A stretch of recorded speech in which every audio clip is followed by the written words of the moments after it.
esse pessoal que vem, na verdade, uma pessoa que vem, mas vem para representar um grupo, eles nos procuraram através do e-mail, esse e-mail que eu sempre divulgo para vocês aqui, que é o Cultura Brasileira, contato@gmail.com. Vou até deixar aqui um pouco, olha só, rodando.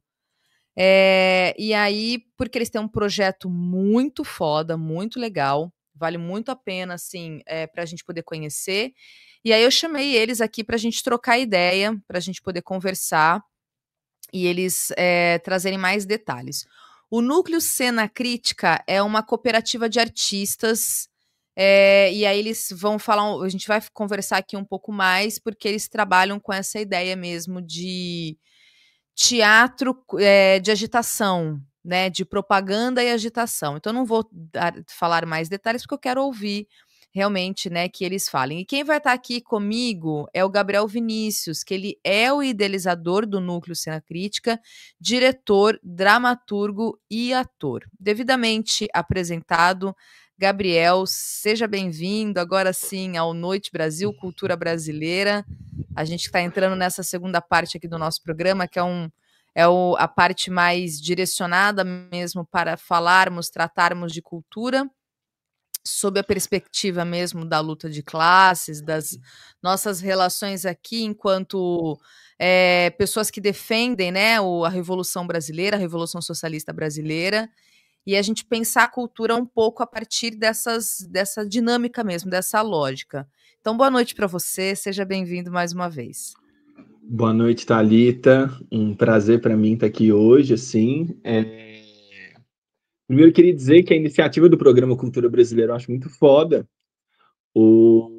porque faltava esse debate constante sobre a cultura brasileira, sobre a arte, sobre a relação entre arte e sociedade, e sobre a relação que isso tem, inclusive, dentro da militância, do trabalho político, da construção de base. E eu acho assim, foda demais. Parabéns aí para vocês, parabéns para você, e vamos que vamos.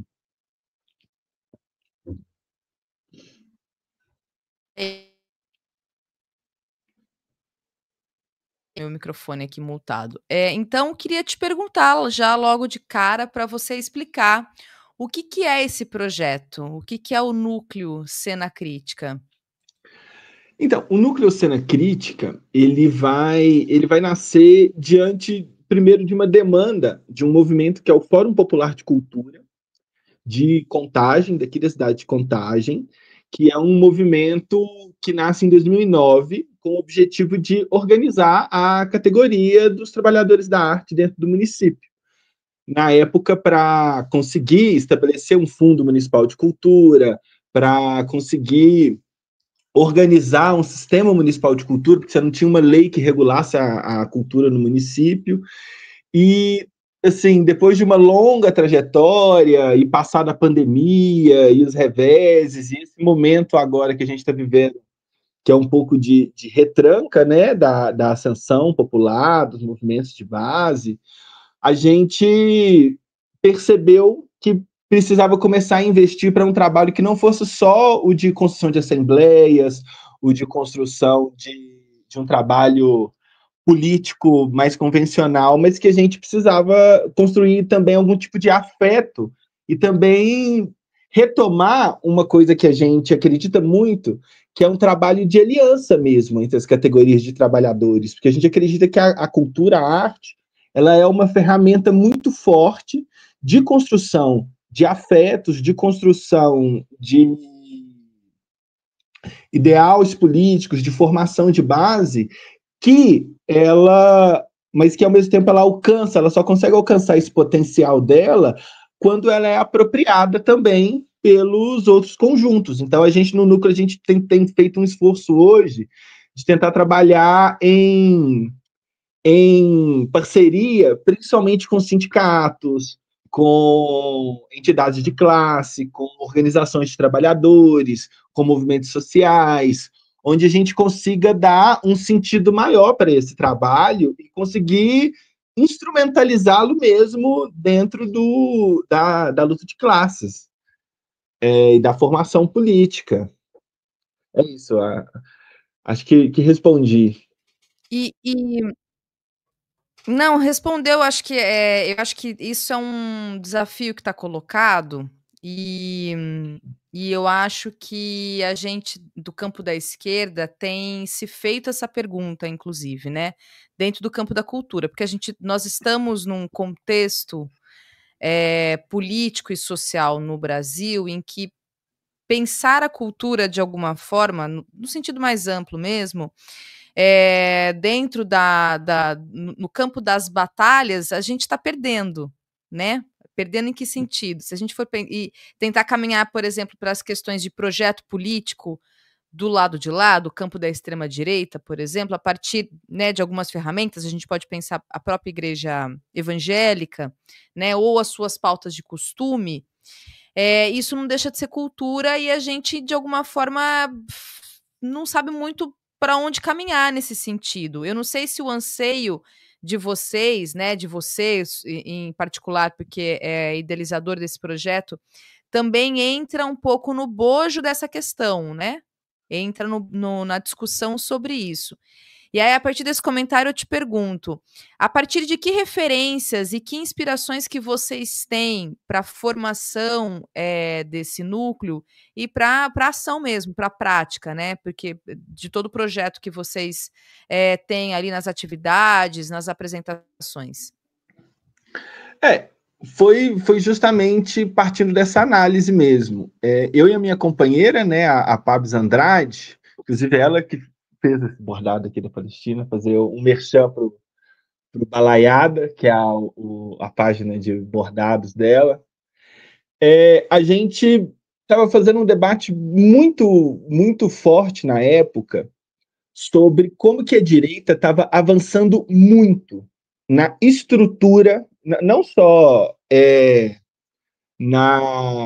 na coisa da pauta de costumes que chega para a gente via internet, mas na estrutura de produção cultural.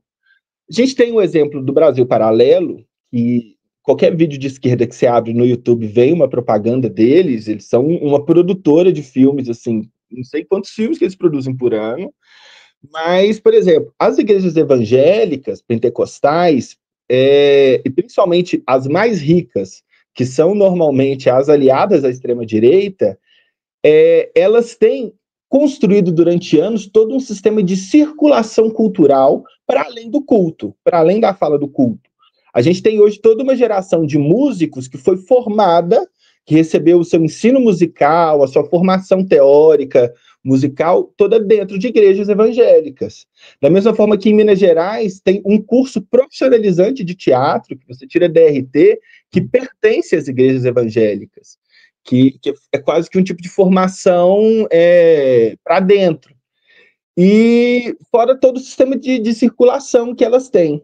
Isso só para dar um exemplo, assim, porque a direita, ela ganhou, de alguma forma, quando termina a ditadura, ela ganha um pouco, apesar dela sair um pouco desmoralizada, em termos de aparelho cultural, em termos de estrutura, de produção de cultura, a ditadura militar conseguiu destruir o que a gente tinha.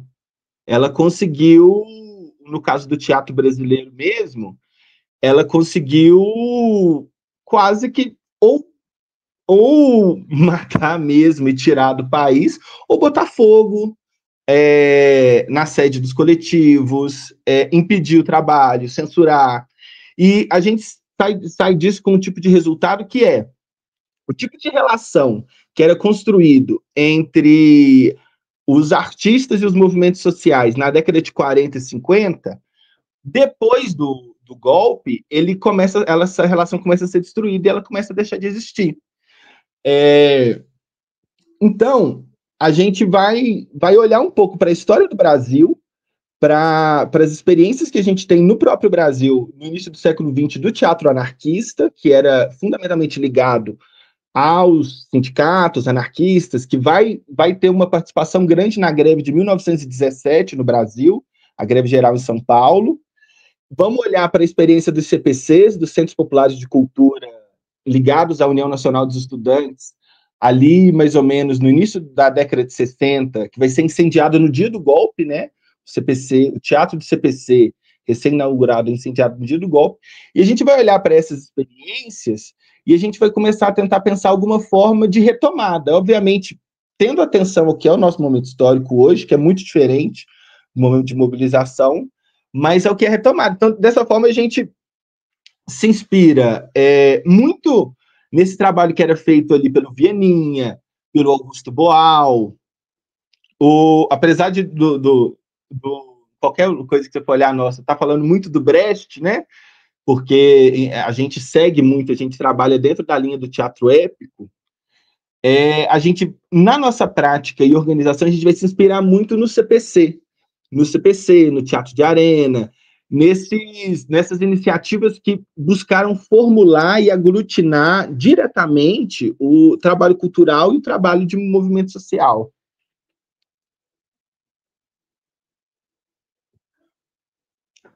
Bom, e qual que é a sua avaliação, a avaliação que vocês fazem? Daí depois eu quero partir para até para vocês informarem mais sobre a questão da atuação, mas só para pegar um gancho nessa sua análise até mais historiográfica, né, sobre o teatro, a gente de fato está num outro momento histórico e social, mas pensando aqui, pegando um gancho do que você disse e pensando sobre esse atual momento, nós também temos um acúmulo de governos, digamos, progressistas, mais de centro-esquerda, foram aí dos últimos 25 anos, dos últimos 23 anos, né, 2022 para cá, 3 governos e meio do PT, mais agora o Lula 3, com relação a gente teve o golpe, teve esse governo autoritário do Bolsonaro, etc.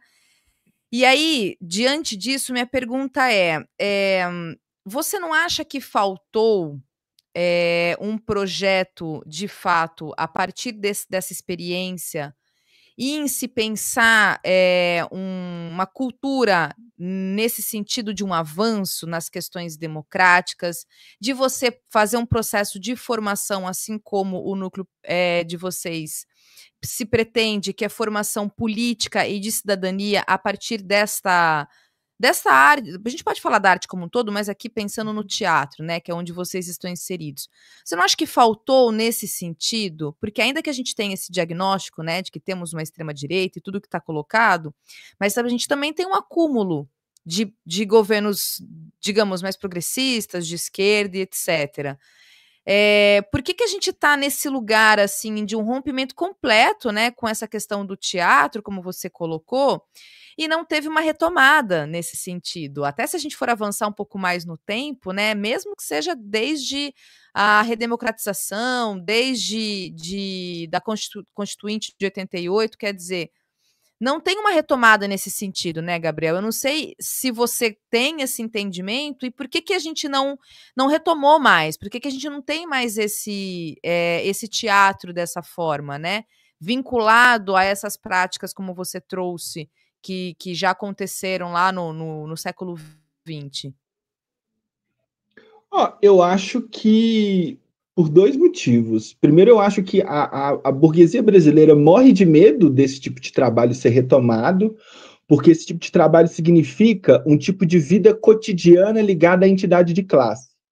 O sindicato ele deixa de ser o que ele está aparelhado para ser hoje, que é um instrumento que só aparece na vida do trabalhador na hora de fazer campanha salarial, isso dos melhores sindicatos ainda, na grande maioria das vezes, mas a entidade de classe ela passa a ser parte da vida cultural, do lazer, do entretenimento, da formação ideológica e faz isso de uma forma afetiva. A Revolução Russa, quando a gente fala em teatro, agitação e propaganda, a gente está falando muito do agitprop russo e alemão. A Revolução Russa ela tem o teatro, principalmente o teatro de agitprop daquele momento, como um grande alicerce, inclusive na Guerra Civil. O teatro, durante a Guerra Civil Russa, vai se instaurar ali depois da Revolução, o teatro vai pular quase que, tipo assim, de 800 grupos teatrais na Rússia para quase 9.000, porque o teatro ele vai ter um tipo de tática de guerrilha em que uma pessoa ela é enviada a um campo de guerra, ela apresentava-se um espetáculo que dava-se as notícias, porque parte da população ainda era analfabeta, e você não tinha uma grande estrutura de telecomunicações, então o teatro funcionava, daí que vem a ideia de teatro-jornal, dava as notícias e formava ali outro grupo de teatro para se encenar aquilo em outros cantos. Então isso foi multiplicando uma série de grupos de teatro. Esse tipo de estratégia, obviamente, hoje a nossa conjuntura pede outras ações, eu acho. Mas esse tipo de estratégia, eu acredito que a burguesia morre de medo, porque isso significa um tipo de relação afetiva muito mais próxima das entidades sindicais, das entidades de classe, das entidades de luta com os trabalhadores. E constrói massa crítica, né? Isso constrói massa crítica, isso constrói consciência crítica. Agora, sobre esses governos do PT, principalmente, na verdade, sobre todo esse período de redemocratização, a redemocratização, eu considero que, em termos de política cultural, ela vai ser vou falar para mineiro isso é palavrão, vou falar uma desgraça, porque é uma grande desgraça, porque o que acontece? Ali com o Collor, com o Sarney também, mas com o Collor, com a criação da Funarte, isso vai ficar muito mais claro. O que era antes, e era ruim, mas era a empresa brasileira de cinema, a empresa pública, o Serviço Nacional de Teatro, acho que era um Instituto Nacional que cuidava da literatura, o que era toda uma infraestrutura pública criada ali atrás com Getúlio Vargas, que funcionava, que sim, na ditadura operou censura, mas que funcionou ali no período do Vargas como uma forma de disseminar, de construir casas de espetáculos, de disseminar um tipo de ideia, no caso do Vargas, do que era o Brasil, do que um tipo de conceitos nacionais comuns no povo brasileiro. Quando essa infraestrutura é destruída e chega a Funarte, que é uma autarquia sem renda, que junta todas as linguagens num bojo só, e que não tem nenhum tipo de política que, de fato, nacionalmente dê conta de estruturar a demanda que os artistas têm no Brasil, ali já está dado o primeiro golpe. Depois daquilo vem a Lei Rouanet. Através da Lei Rouanet, o Estado está dizendo para a gente assim: não só vocês vão ter não só vocês não vão ter infraestrutura de produção pública para o trabalho de vocês, como vocês vão agora ter que se ajoelhar perante o grande empresariado do Brasil para poder financiar os seus projetos, que vão ter uma duração máxima de 1 ano, 2 anos, ou seja, esse trabalho continuado, com entidades de anos, ele não existe mais, agora os projetos duram 1 ano, 2 anos, e se virem.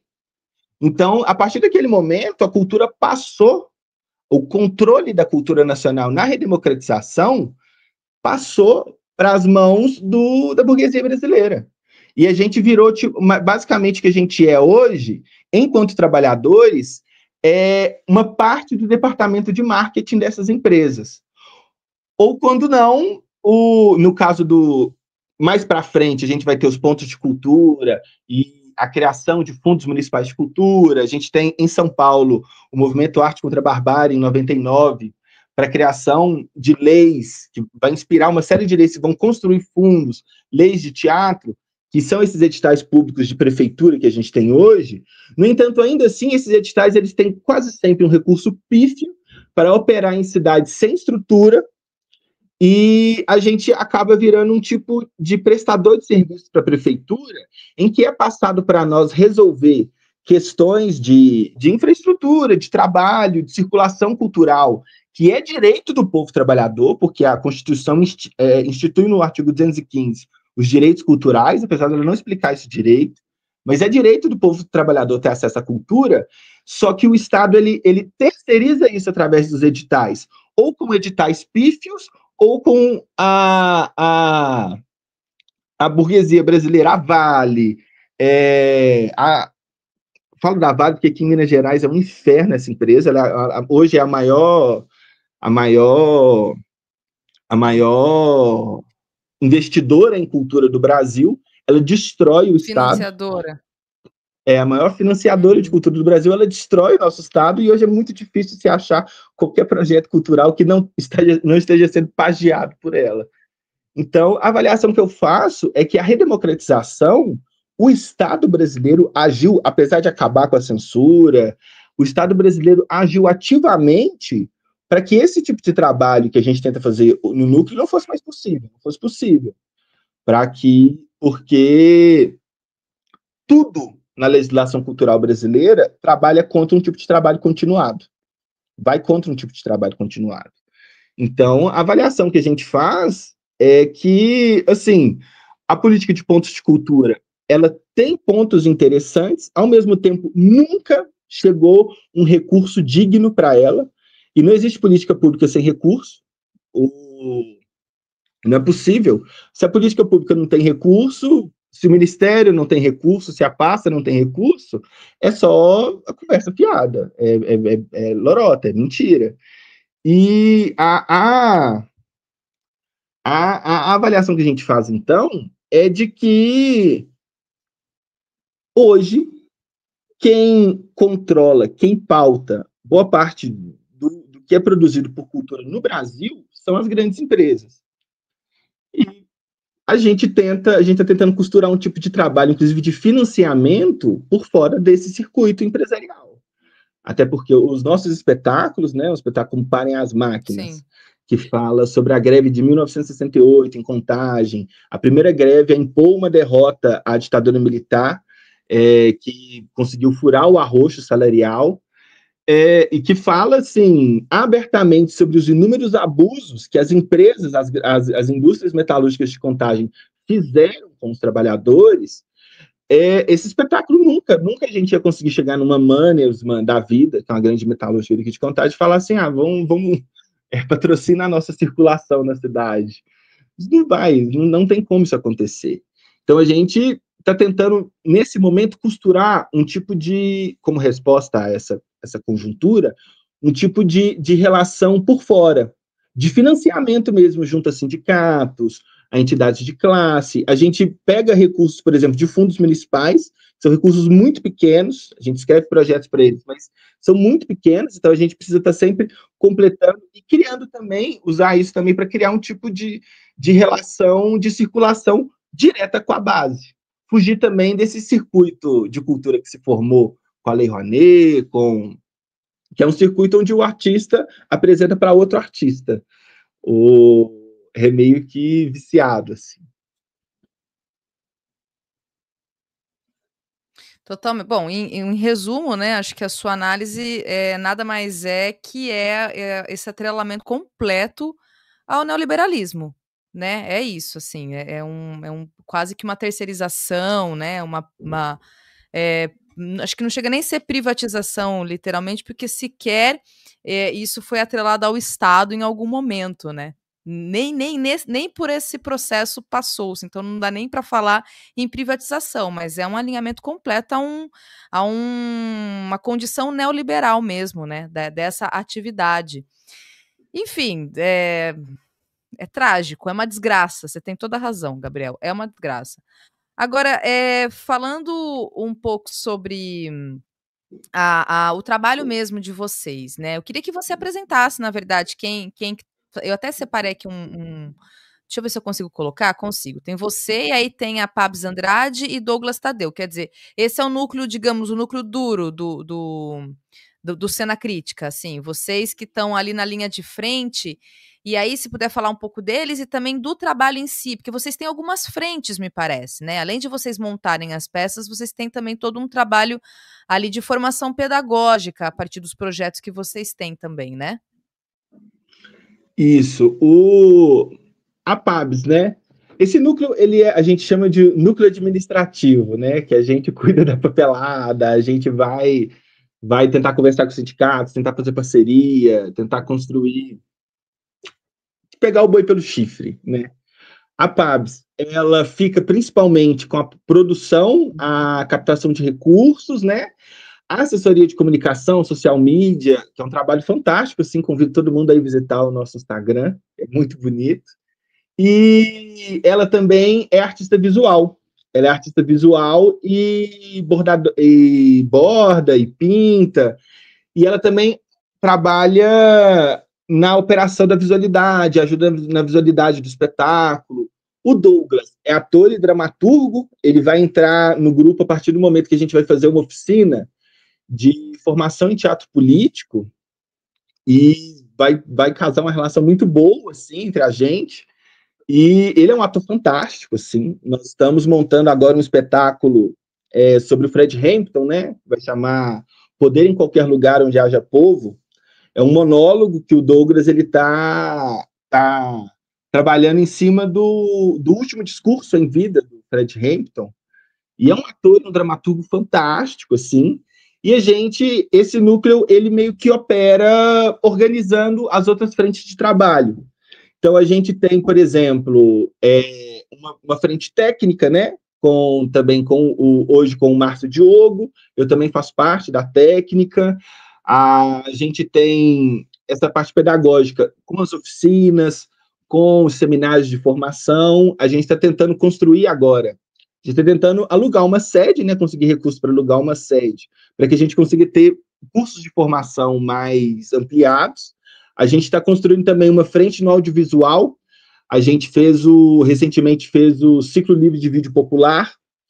O Ciclo Livre de Vídeo Popular tem o objetivo de começar a instruir e a trabalhar nos movimentos sociais a ferramenta de construção narrativa do cinema como uma ferramenta tanto de formação interna quanto para o uso público mesmo.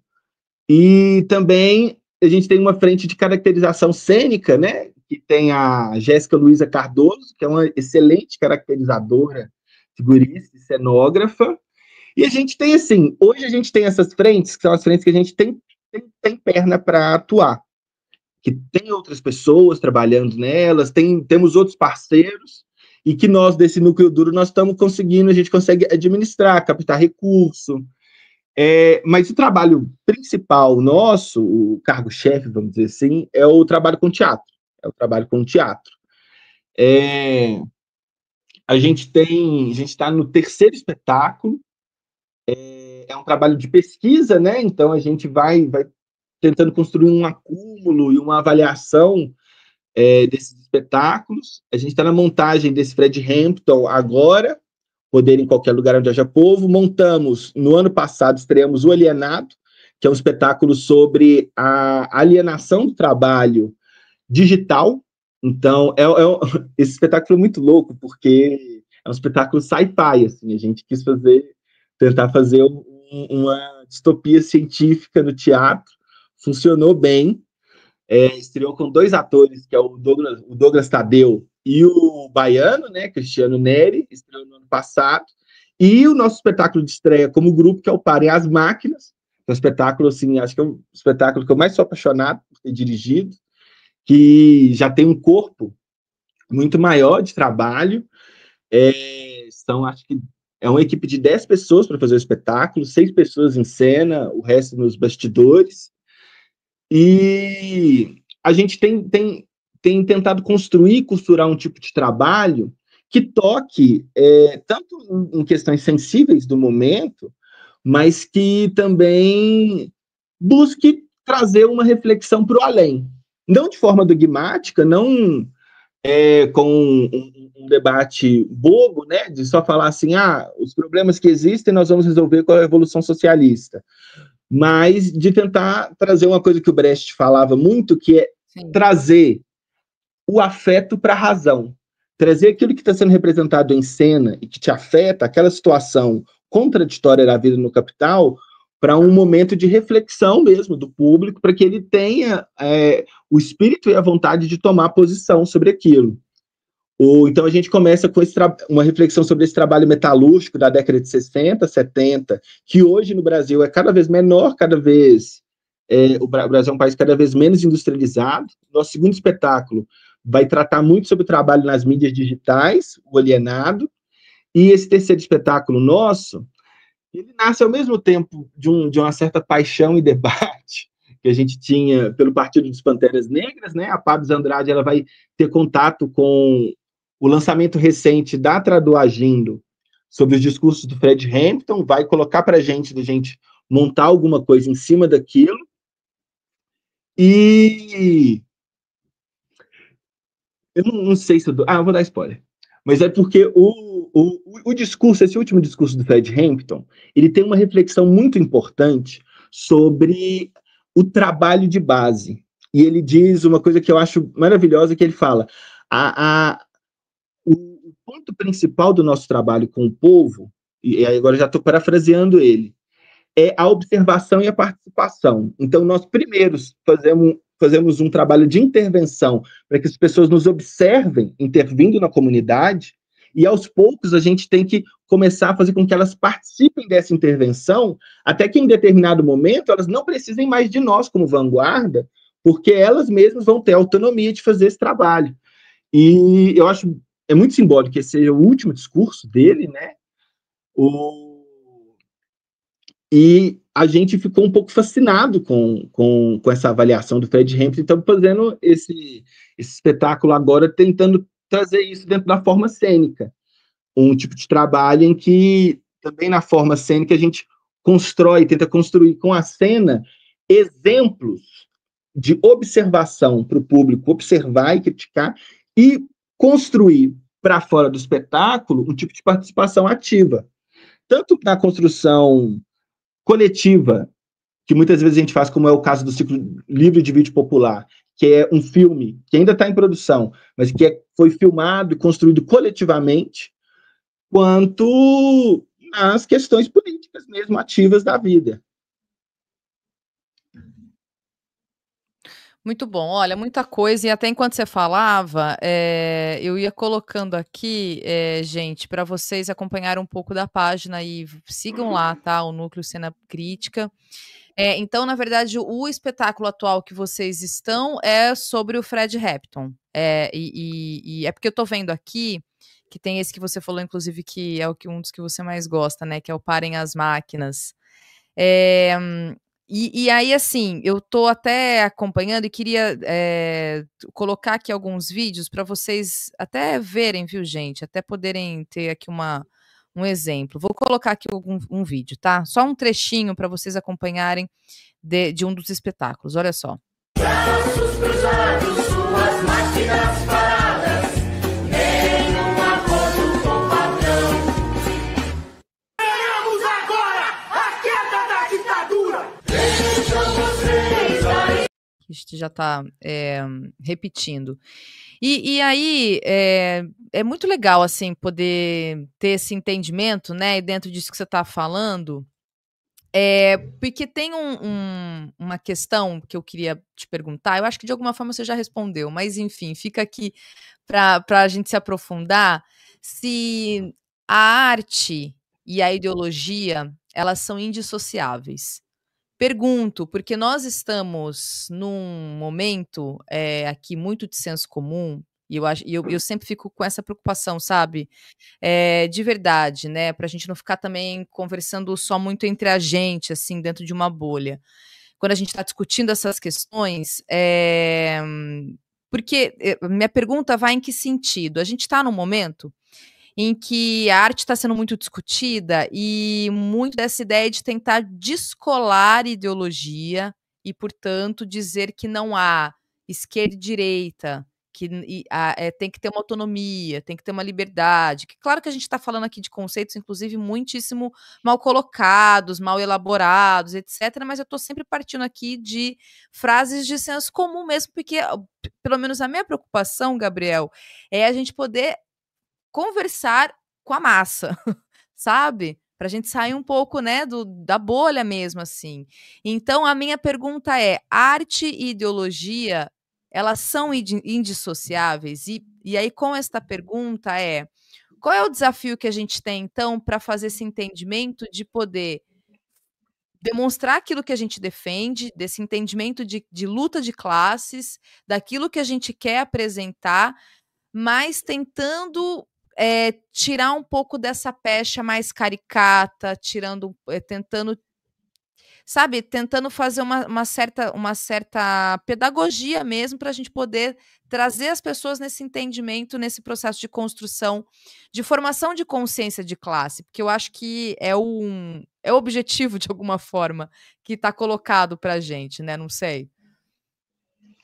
Duas perguntas profundas, assim, mas que eu concordo que estão no centro não só do debate, mas estão no centro das tarefas que eu acho que a gente precisa conseguir.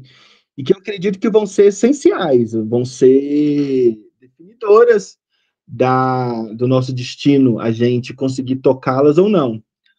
Por quê? Primeiro, eu não acredito em nenhum tipo de assertiva, afirmação que coloque a arte como um tipo de objeto autônomo, aurático, como se ela tivesse separada da vida social, separada do mundo, como se ela tivesse de alguma forma algum status especial que confere a ela um tipo de poder especial. Eu discordo disso completamente. Eu discordo disso completamente porque a arte, ela não é nada mais do que um produto do ser social. E tem uma música do Sérgio Sampaio que ele fala: um livro de poesia na gaveta não significa nada. E não significa nada, porque se eu escrevo um poema para mim, esse poema nunca se realizou enquanto tal. Se eu faço um espetáculo de teatro aqui dentro do meu apartamento, sozinho, sem público, sem comunicar com ninguém, sem levar isso ao mundo público, isso não significa nada. Isso não é um espetáculo de teatro. A arte, ela se realiza no momento, no exato momento em que ela é levada ao mundo público. Então, ela é um tipo de relação entre seres sociais, entre seres que estão interagindo socialmente. Dessa maneira, eu também não acredito que a arte ela é um tipo de salvação mágica. Ou seja, eu acredito que dentro da obra de arte há muita coisa absolutamente conservadora, absolutamente cruel, no âmbito cultural como um todo.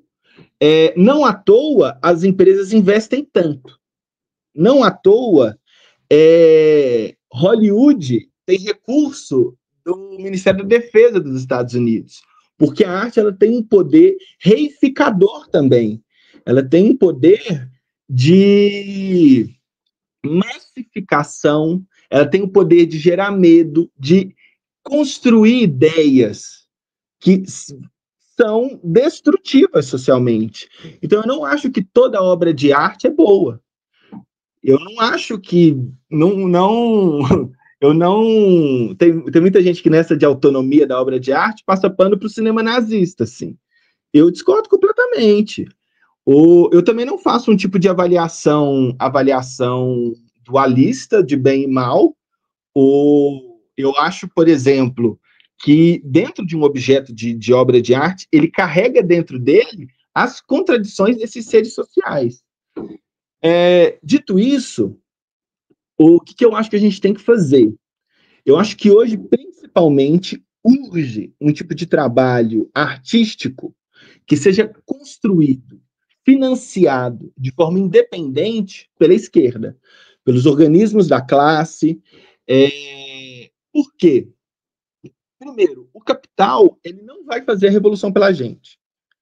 E o Estado, financiamento estatal, no momento que o nosso trabalho começar a ter um tipo de resultado macro, essa torneira vai ser fechada. Fora que a gente precisa conseguir ter independência do nosso trabalho para manejar e instrumentalizar ele. E eu acredito que no Brasil, na experiência brasileira, se a gente olha... Pode falar. Desculpa só interromper, tá horrível esse meu delay, né, mas eu só queria fazer um adendo aqui no teu comentário, você falou sobre o Estado, né, a não ser que tenhamos um Estado num processo revolucionário e que entenda que isso é uma estratégia. Eu acho que também tem esse lugar, né. Enfim, só para pegar um adendo. Lá...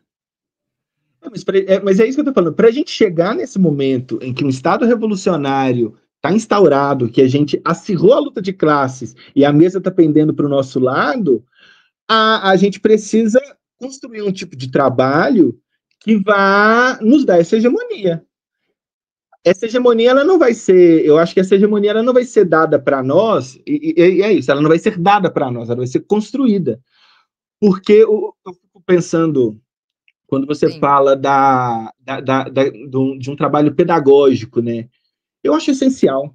Eu acho essencial que os trabalhadores aprendam arte. Aprendam. E a experiência histórica das revoluções, ela demonstra que isso está completamente atrelado. Está completamente atrelado. Esse exemplo do Agitprop é um deles.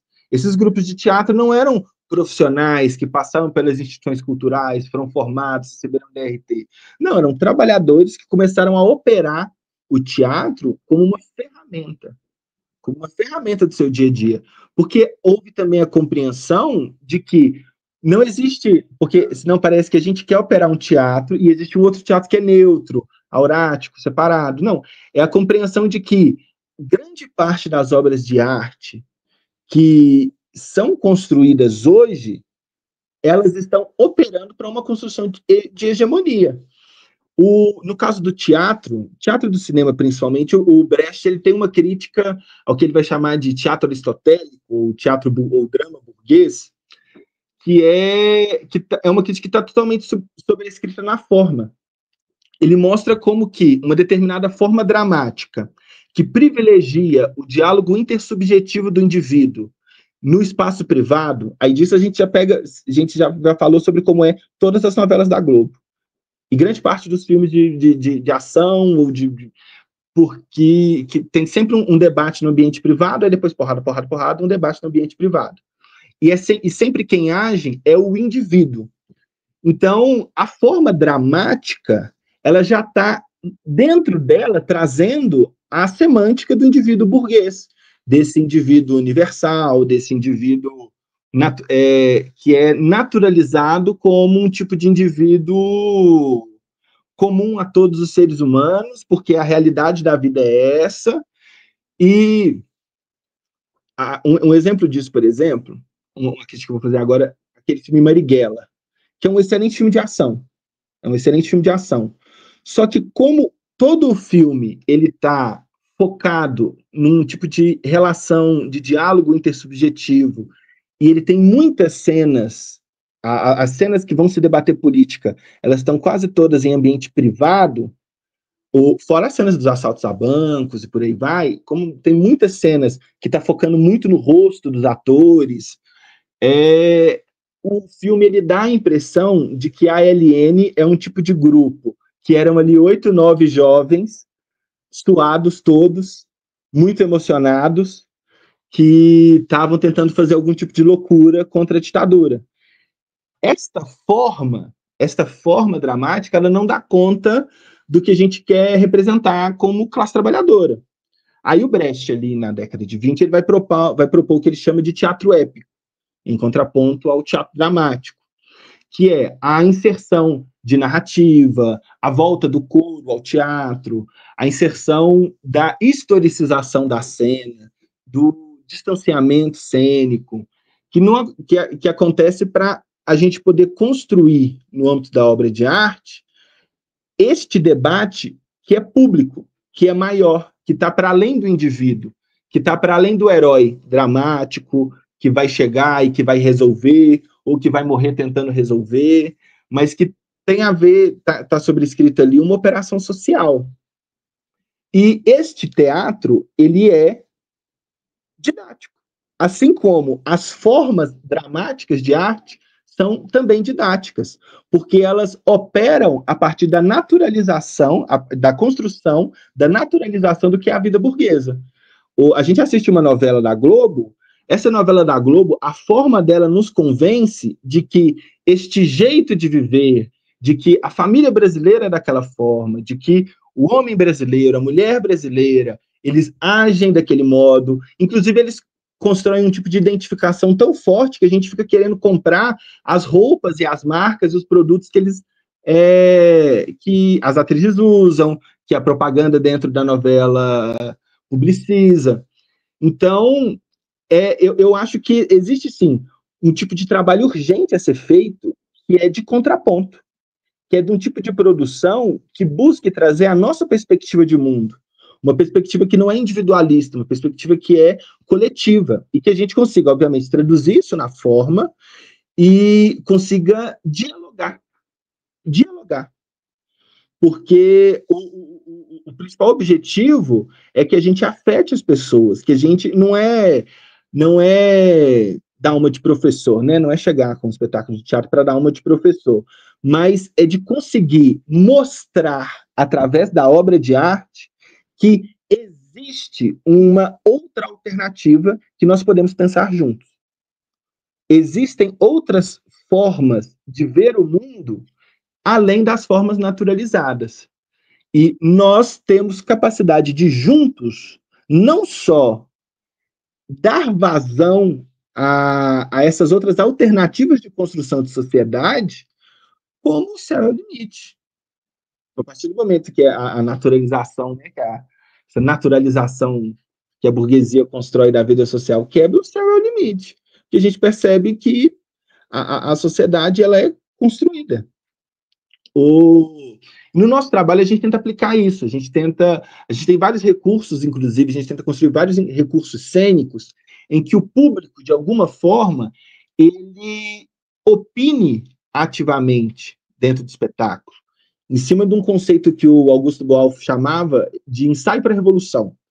Está muito mais ligado ao teatro do oprimido, que é o teatro épico, mas Augusto Boal falava que o teatro ele não é a revolução em si, ele não é a revolução em si é o que vai acontecer fora dele, com a classe trabalhadora organizada, com o Estado operário organizado, com a tomada dos meios de produção e a sua socialização, mas o teatro ele pode ser um tipo de ensaio dessa revolução, onde a gente consegue ver e vislumbrar formas de organização social que não são a nossa.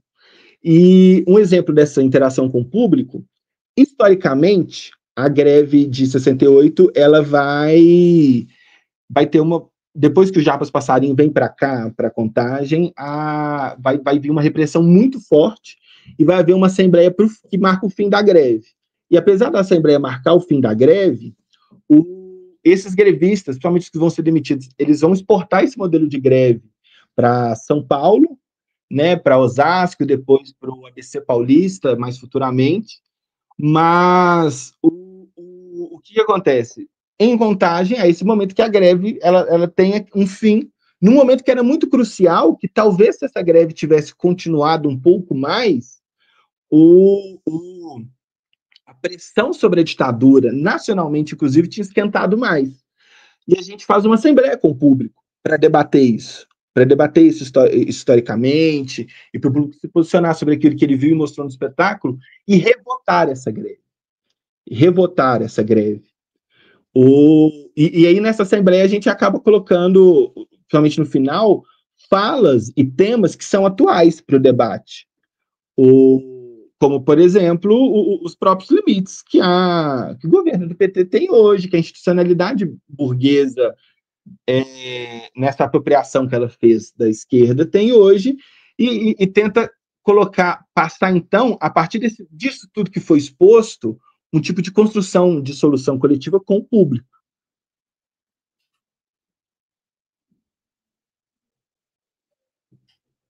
Muito bom. Aí entra realmente o caráter da formação política, né? Nesse momento dessa interação com a plateia, né? Aí que vocês. Mas vocês têm também, dentro do núcleo, além das peças, oficinas de formação, por exemplo, com algumas faixas etárias, com adolescente, por exemplo. Vocês têm também dentro do projeto de vocês essas oficinas, enfim, algo nesse sentido, cursos, algo nessa linha. Vocês têm um espaço de vocês, um espaço físico mesmo, em que vocês apresentam essas oficinas, esses cursos? Então, hoje a gente não tem uma sede. A gente, todo ano, a gente vai pulando de um espaço para o outro. A gente está na tentativa mesmo de conseguir juntar um capital, juntar um recurso para poder investir numa sede que a gente acredita que vai melhorar muito o nosso trabalho. Aí, o que acontece? A gente tem hoje uma série de oficinas, tanto para a formação de quem já é ator e que quer estudar e que quer ser um multiplicador do teatro político, quanto uma formação de iniciação teatral e politização nesse sentido. Numa das fotos que eu acho que eu enviei para você, quando a gente estava conversando, foi de uma oficina que a gente fez numa escola integral daqui de Contagem, que essa escola por si só tem uma estrutura fantástica, assim. E nessa escola a gente trabalhou um texto do Brecht, que é o Aquele que diz sim, aquele que diz não. Acabamos até realizando durante a oficina uma pequena montagem e leitura e um debate sobre o que está colocado ali no texto. Então, só que o que acontece? O fato da gente não ter uma estrutura nossa, uma sede, um espaço próprio, onde a gente consiga ter um trabalho mais contínuo, faz com que, principalmente essas ações de formação que a gente faz, elas têm tempos para acabar. A gente não tem um trabalho hoje de formação, como é o caso da ETP aí no Rio de Janeiro, do Julian Boal, tocada principalmente pelo Julian Boal, que é um tipo de trabalho, a Escola de Teatro Popular, que é um tipo de trabalho mais contínuo, um tipo de trabalho mais diário. A gente não tem essas condições hoje. A gente está lutando para conseguir. A gente está lutando para conseguir, para ter alguma estrutura para ampliar o nosso trabalho. Só que é isso, a falta da estrutura, aqui em Contagem é uma cidade que a gente não tem teatro. A gente brigou anos com o Fórum Popular de Cultura para que se abrisse, se fizesse a reforma do Teatro Municipal. Ele entrou em reforma e ainda não abriu, mas a gente não tem teatro. Então, o que a gente faz? Como a gente tem uma frente técnica muito maluca e muito capaz, a gente transforma qualquer auditório em teatro. A gente leva os equipamentos, a gente passa os cabos, já transformou em teatro sede de sindicato, livraria popular, a gente já fez trabalhos na cozinha solidária do MTST daqui, então a gente meio que, qualquer lugar que a gente vai, a gente transforma no pequeno teatro, até porque a gente acredita que este trabalho, para ele ser eficiente mesmo, quando ele for chegar no público, enquanto espetáculo, enquanto na forma espetáculo, ele tem que ser o da melhor qualidade possível. Então a gente não abre mão da luz, a gente não abre mão do cenário, do figurino, a gente se desdobra para conseguir fazer isso com a melhor qualidade possível. A melhor qualidade possível. Porque uma novela da Globo ela é feita com a melhor qualidade possível. Um filme dos Vingadores é feito com a melhor qualidade possível. E quando nós vamos fazer um trabalho para os metalúrgicos do Sindimetal, a gente quer que no momento que eles assistam aquilo, primeiro que eles tenham um respeito, que eles vejam todo o trabalho que nós, como trabalhadores da arte, temos para manter aquilo vivo, ativo, e que eles tenham toda a experiência que a direita constrói, que a gente consiga construir também. Mas não ter uma sede é uma coisa que dificulta muito a nossa operação, assim, a construção do nosso trabalho. É um desafio, né? Porque a burguesia tem o dinheiro, né? Uma sociedade capitalista, isso faz absolutamente toda a diferença, né? A burguesia, a extrema-direita, enfim. Então, aí realmente a gente tá correndo por fora, né? E o núcleo Cena Crítica, acho que vocês podem dizer isso melhor do que eu até. Então a gente sabe que é um desafio colocado. E aí, Gabriel, eu queria só aproveitar para ler aqui alguns comentários que chegaram, que algumas pessoas foram falando aqui, foram colocando algumas opiniões, então queria ler junto com você. Olha só, o Ícaro Carvalho que diz: um salve para o Gabriel aqui de Contagem, Minas Gerais. Também Salve aqui, também. quem que tá falando aqui? O Escala 4x3 é o mínimo, diz: vi uma mãe crente muito feliz porque a filha pediu uma assinatura do Brasil Paralelo de presente. Fiquei chocado. O Brasil Paralelo é um outro exemplo, que eles têm muito dinheiro, muita grana, né? Isso faz toda a diferença. Toda a diferença. Tem muito dinheiro colocado, investido, e isso vai numa dinâmica, né, de a gente estar dentro de uma plataforma que isso dá visibilidade para quem coloca dinheiro dentro da plataforma. Então, são conteúdos patrocinados, é muita gente, é material de primeiríssima qualidade. Todo aquele material que o Brasil Paralelo produz é de primeiríssima qualidade eu falo estética e técnica, não qualidade, porque o resto é mentira. O Brasil Paralelo propaga mentira, fake news, eles são mentirosos. Eles fazem revisionismo histórico porco. Eu falo porque eu sou estudante de história, né? Eu faço bacharel em história, e a gente pega os materiais do Brasil Paralelo para estudar e mostrar o quanto eles fazem um desserviço, para dizer o mínimo. Né? É um desserviço porque, na verdade, eles querem propagandear a mentira, o negacionismo, né? Mas é com grana. Então, é bonito de ver.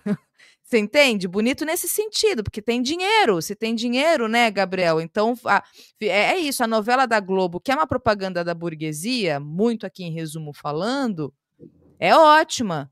É maravilhoso. As peças da Rede Globo, a Rede Globo, ela é esse grande ícone da cultura brasileira que representa a burguesia. Então, é tudo muito bonito. Eles têm os melhores profissionais, né, os melhores técnicos, contratam essa mão de obra que é muitíssimo especializada, porque eles têm dinheiro. Então fica muito fácil.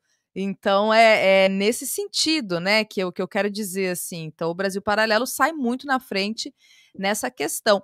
E eu queria só fazer um comentário, aproveitar aqui, Gabriel, você comentou do Marighella, que muita gente traz essa questão crítica mesmo do Marighella. Eu já vi muita gente comentar, já que eu estou falando de Globo, e a minha dúvida, muitas vezes, e até um pouco da interpretação que eu fiz também do filme, primeiro que, assim, uma pessoa que não sabe nada da história do Marighella talvez fique um pouco perdida ali também, porque é isso, não historiciza, não contextualiza. E segundo, que eu acho que é um apelo mais para entrar numa estética mais de filme estadunidense, eu acho, uma dinâmica um pouco eu acho, não sei, é que eu tô dando um comentário de leiga, tá? Assim, mas eu tenho um pouco dessa sensação de ser um filme meio nesse lugar, porque tem esse apelo, já que as pessoas estão acostumadas nesse cinema, né?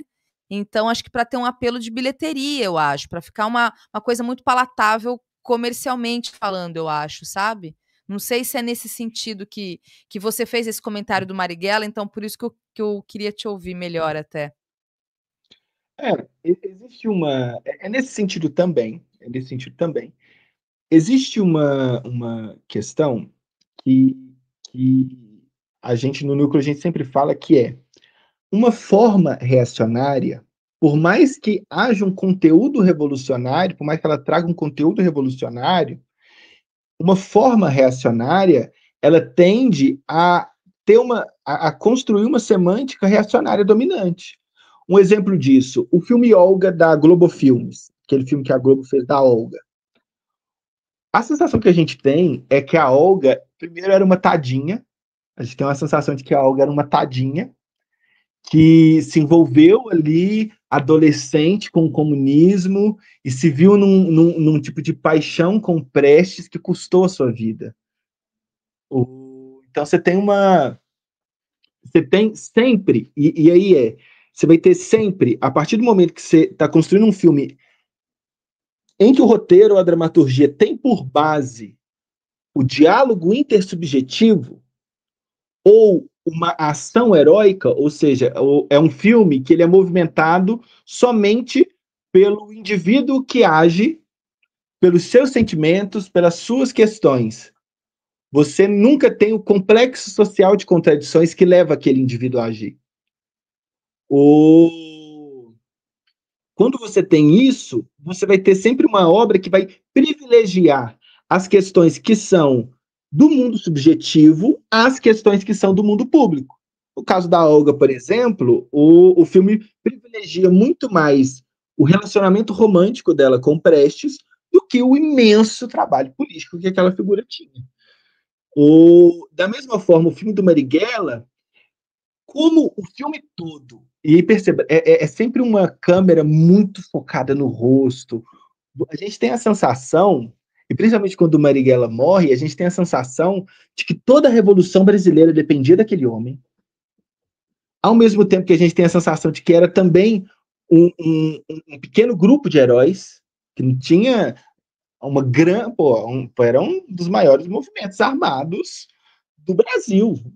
era o maior movimento armado do Brasil, um dos maiores da América Latina. A LN era gigantesca. O golpe acontece e a esquerda não some do nada. A esquerda não desaparece do país. Aquela esquerda que estava elegendo deputados federais, estava fazendo as campanhas pela reforma de base, ela não desaparece do país. Só que o filme ele constrói na sua forma. E aí, principalmente, a forma do filme de ação ela é excelente para isso. Porque, primeiro, não é necessário para ter ação só essa forma. Como a gente está viciado nessa coisa do indivíduo, a gente acha que a ação, a gente só pode representar a ação dessa forma.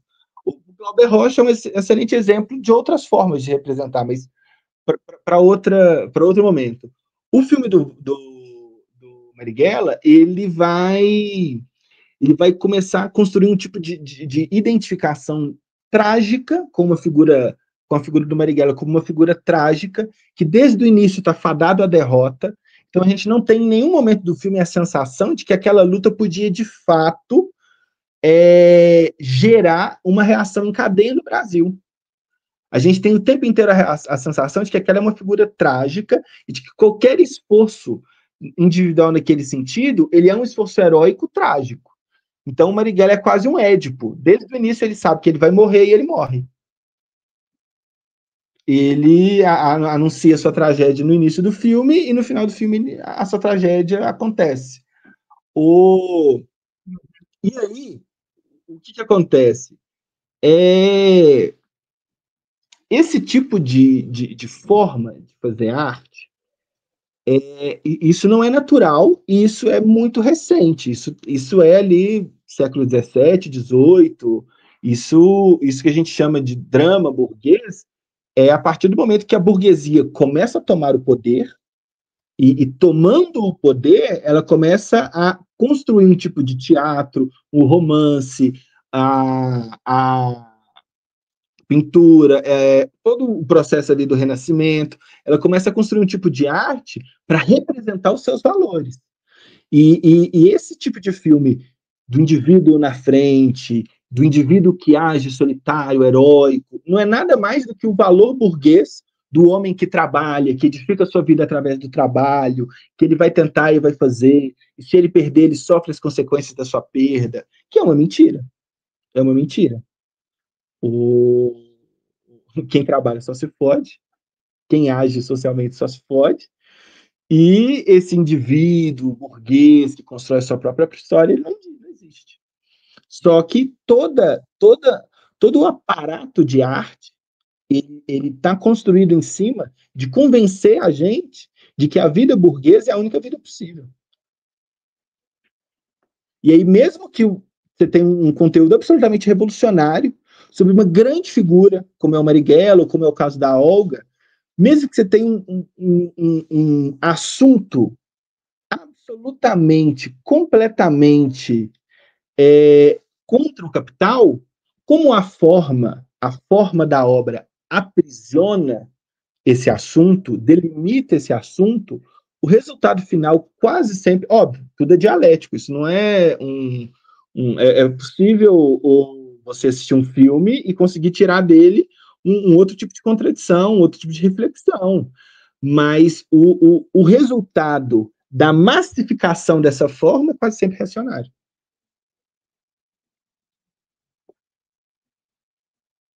Tá certo. E aí, Gabriel, eu queria só aproveitar mesmo aqui a sua presença e pedir sua opinião, sua reflexão de uma coisa que a gente está discutindo já tem uns dias, aproveitar mesmo que você está aqui enquanto ator, dramaturgo, diretor de teatro, sobre essa questão do Léo Lins. Não sei se você está acompanhando, inclusive, né, sobre ele ser um comediante, ter esse formato de comédia que está muito popular no Brasil, que é o stand-up comedy, né?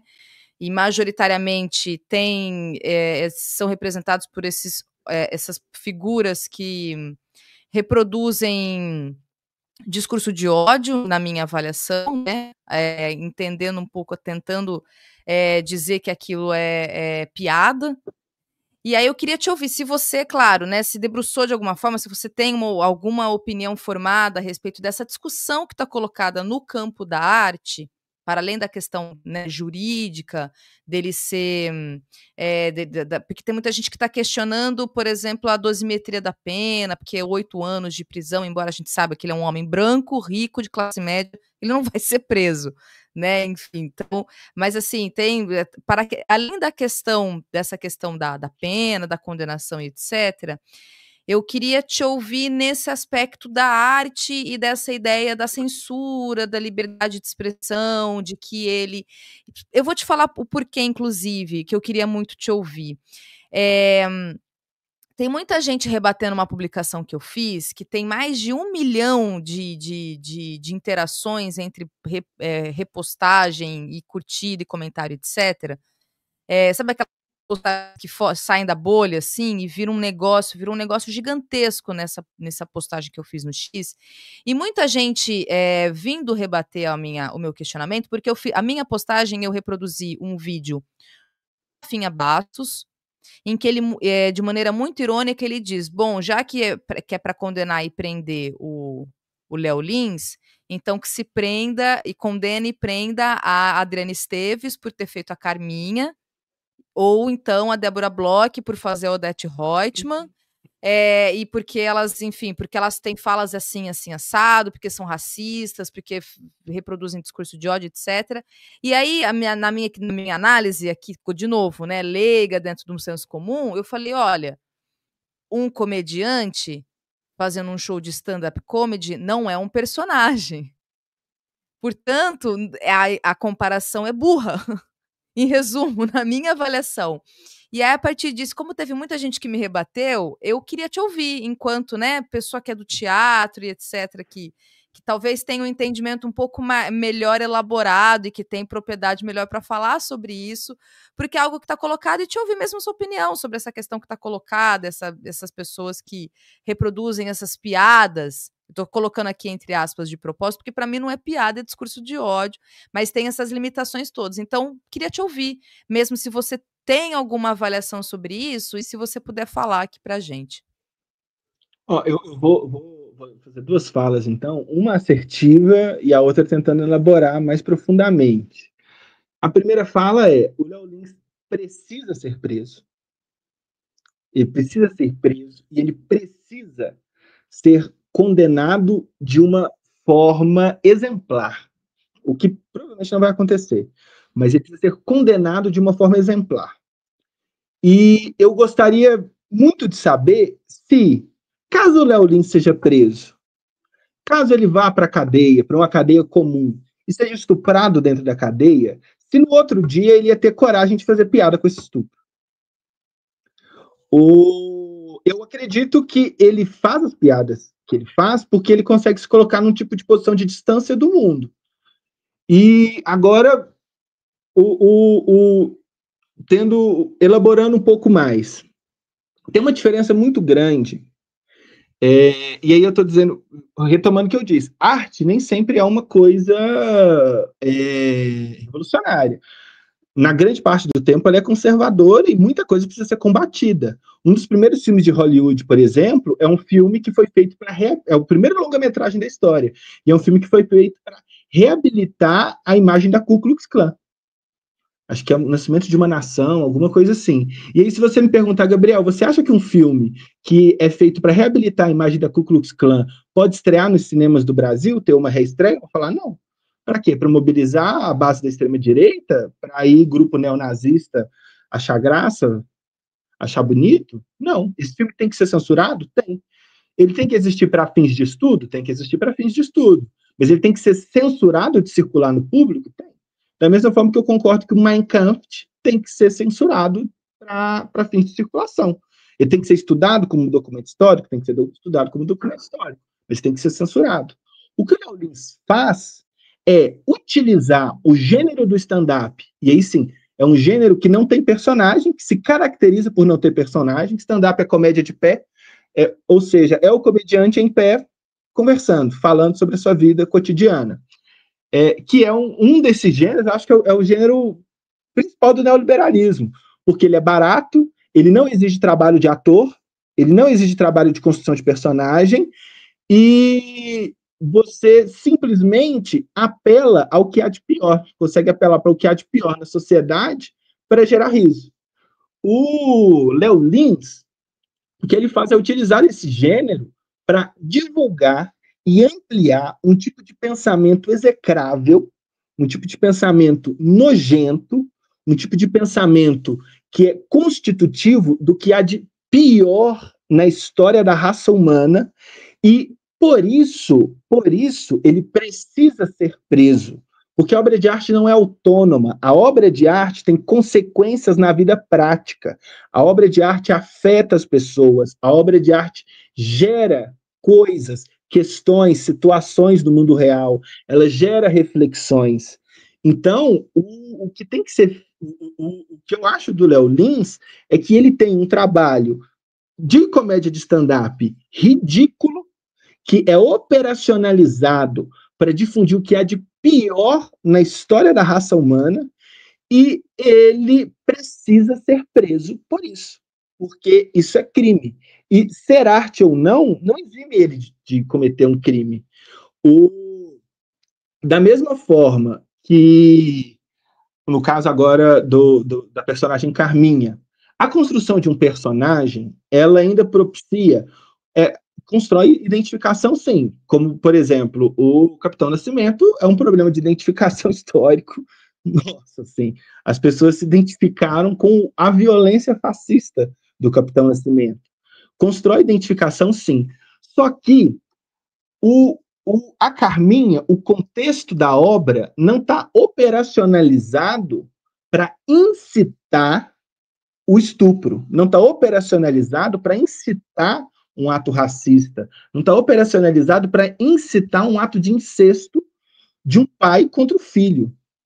O contexto da obra, o contexto daquela personagem ali, está ligado a todo um outro núcleo de personagens que oferecem à personagem da Carminha uma imagem de contradição. Não à toa, na obra, ela termina humilhada, porque a Globo sabia que uma personagem como a Carminha não ia ser aceita como vencedora pelo povo brasileiro, pela audiência dela.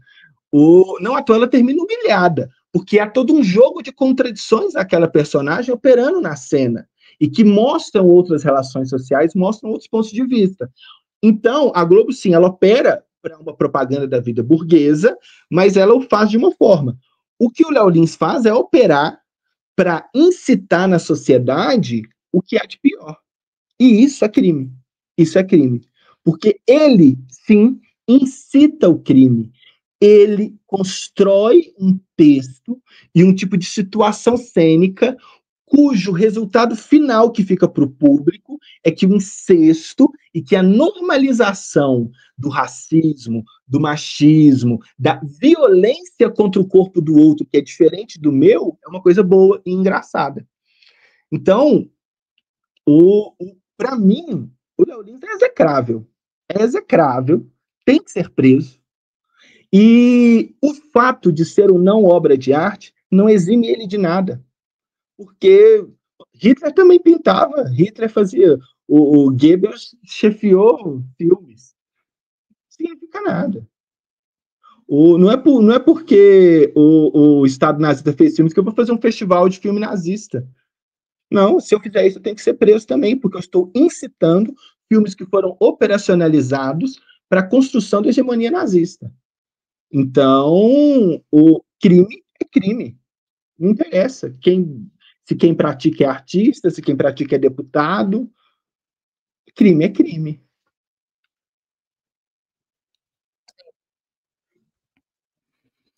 É isso.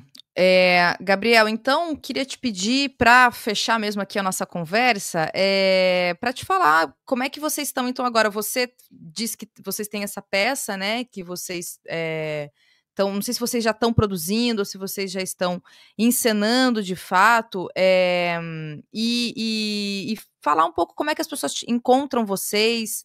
Tem lá, né, até coloquei aqui, viu, gente, para vocês seguirem a página do Cena Crítica, do Núcleo Cena Crítica, mas falar um pouco assim, como é que vocês estão agora, como é que encontram vocês, para quem, por exemplo, quem vai para Contagem, como é que as pessoas conseguem ter acesso realmente aos trabalhos de vocês, além, claro, né, do Instagram também, o que vocês têm aí de projetos?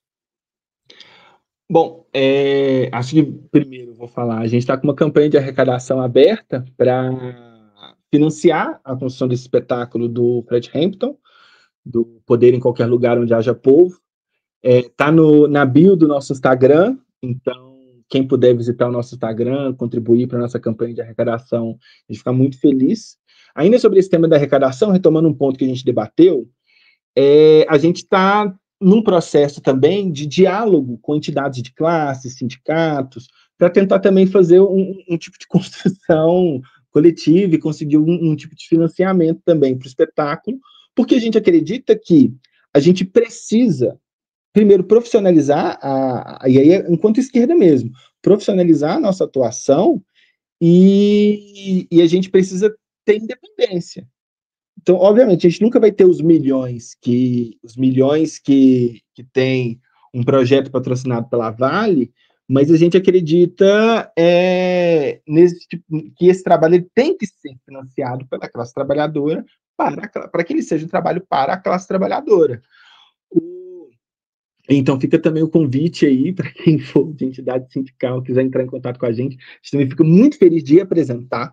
A gente quer muito circular o Brasil, a gente está querendo muito circular o estado de Minas Gerais, mas principalmente também o Brasil. Estamos querendo começar a construir pontes para rodar o nosso espetáculo, para entrar em contato com trabalhadores de outros estados, de outras cidades. Atualmente, esse espetáculo, Poder em Qualquer Lugar Onde Haja Povo, deve estrear mais ou menos em agosto, setembro, é a nossa previsão de estreia. Ele vai ficar em cartaz, em primeiro momento, em Contagem. Então, nós ainda estamos negociando os locais, mas provavelmente a gente vai entrar em cartaz na sede do Grupo Trama de Teatro. Vai ser anunciado no nosso Instagram. A gente vai ter uma circulação do espetáculo O Alienado pelas cidades de Contagem, por algumas cidades do estado de Minas Gerais, que a gente também vai divulgar. Também mais ou menos para outubro, novembro, a gente vai viajar com o espetáculo. E estamos tentando ver como que a gente faz, estamos tentando construir também uma mostra no Teatro da Funarte, em BH, e esse ano, basicamente, as nossas circulações de espetáculos vão ser essas. Quem quiser entrar em contato com a gente, seja para formação, seja para parceria, seja para conhecer o projeto, seja para bater um papo sobre cultura, sobre teatro crítico, pode mandar mensagem ou no nosso Instagram ou enviar um e-mail para a gente, nucleocenacritica@gmail.com. E a gente provavelmente vai ter também alguns trabalhos de formação abertos até esse fim de ano, mas a gente ainda não tem datas, não tem as datas certas para isso, que a gente precisa conseguir terminar o espetáculo. Terminar um espetáculo é dureza. E a gente tem montado um monólogo justamente para poder circular com mais facilidade, né? Facilidade e dignidade, porque a gente não exime de pagar os profissionais que trabalham conosco. A gente não acredita em trabalho voluntário, porque todo mundo precisa pagar as contas, nós não somos igreja, nós temos que ter um tipo de trabalho profissional que consiga viabilizar o que a gente quer construir no mundo. Então, muitas vezes a gente não circula, às vezes, porque se não tiver como, de fato, minimamente pagar a circulação do espetáculo e a diária do ator, a gente acredita uma contradição, assim. Acredito que a gente está de frente de uma contradição, porque nós somos também trabalhadores e nós vivemos integralmente disso. E nós acreditamos que a classe trabalhadora é quem tem que ter a independência de construção da sua cultura. No mais, queria mandar um abraço a Pabs Andrade, ao Douglas, ao Márcio Diogo, a Jéssica Luiz, ao Chedinho, ao Ayão Braz Barco, ao Cristiano Neri, a Gabi Vieira, enfim, a todo mundo que já esteve, que já contribuiu com o Núcleo Cena Crítica. Queria dizer que nós estamos abertos à parceria, nós estamos querendo circular.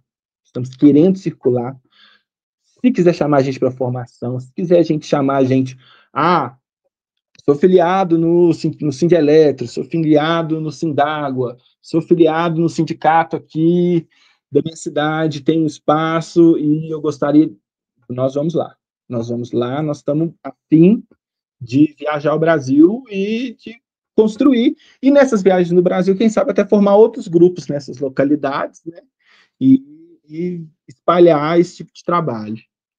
E muito obrigado a você também, Thalita, muito obrigado ao Cultura Brasileira, ao Farol Brasil pelo espaço. Queria dizer de novo que esse programa é muito importante, porque o debate da cultura brasileira e da arte, ele está a reboque, ele está à direita e ele está muito focado nos editais, e esse programa ele consegue abrir a possibilidade de a gente conseguir fazer o debate de uma forma mais profunda e sobre as questões que, de fato, estão na ordem do dia. Que é, principalmente hoje, uma questão de organização do nosso trabalho cultural.